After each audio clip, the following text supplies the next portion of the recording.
যদি হয় প্রশ্ন পাস পড়ব কেন 12 মাস। আমাদের মেইন দাবি হচ্ছে 46তম বিসিএস বাতিল করতে হবে। দ্বিতীয়ত বাংলাদেশে বিসিএস এর চাকরি সহ পিএসসির অধীনে বিসিএস এর চাকরি সহ সকল চাকরি পরীক্ষার প্রিলি রিটেন এবং ভাইবার মার্ক প্রকাশ করতে হবে।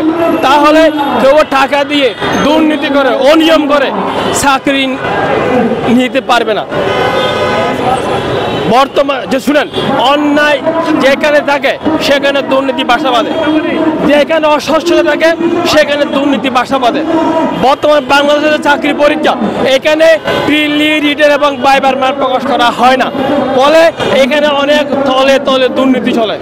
দেখেন, আমরা যখন ঢাকা বিশ্ববিদ্যালয়ে পরীক্ষা দিই আমাদের এখানে এমসিকিউর নাম্বার প্রকাশ করা হয়, লিখিত নাম্বার প্রকাশ করা হয়, কিন্তু কেন বিসিএস এর ক্ষেত্রে প্রিলি রিটেনের নাম্বার প্রকাশ করা হয় না?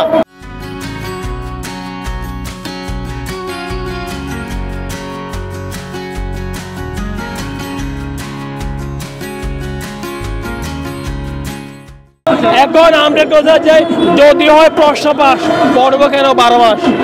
দেখেন, বিসিএস সহ অসংখ্য চাকরির প্রশ্ন পাস হয়। আওয়ামী লীগের বহু নেতা নেত্রী প্রশ্ন পাস করে কোটি কোটি টাকা কামাইছে। ইডেনের এক নেত্রী লক্ষ লক্ষ টাকা কামাই করে উপজেলা ভাইস চেয়ারম্যান হয়েছে। বগুড়া থেকে উপজেলা ভাইস চেয়ারম্যান হয়েছে ইডেনের এক নেত্রী ছাত্রলীগের প্রশ্ন পাস করে। আওয়ামী লীগের নেতাদের ছাত্রলীগের নেতাদের ইনকামের প্রধান উৎস ছিল প্রশ্ন পাস।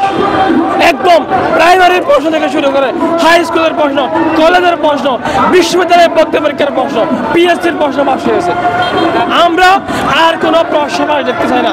তাই বলতে চাই যদি হয় প্রশ্ন পাস পড়ব কেন 12 মাস। পিএসসি আমরা স্মারকলিপি দিয়েছিলাম 2 দফা, 2023 সালে এবং 2024 সালে। তারা বলছে আমরা দাবি মেনে নেব।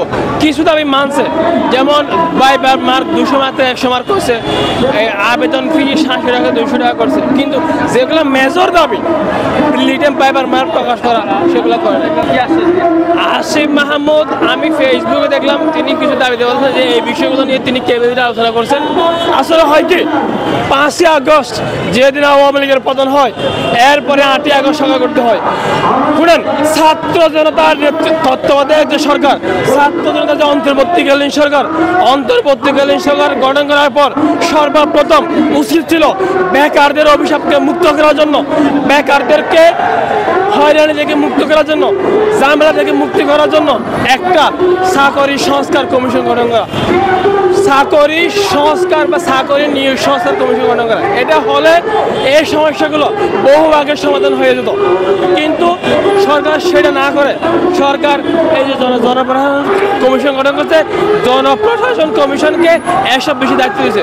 জনপ্রশাসন কমিশন তারা নিজেদের সংস্কার করছে, আমাদের কথা কোনো চিন্তা করে নাই। এটা হচ্ছে গ্রিন সিগন্যাল। এটা যদি না মানো তাহলে ভবিষ্যতে আরো খারাপ পরিণতি হবে।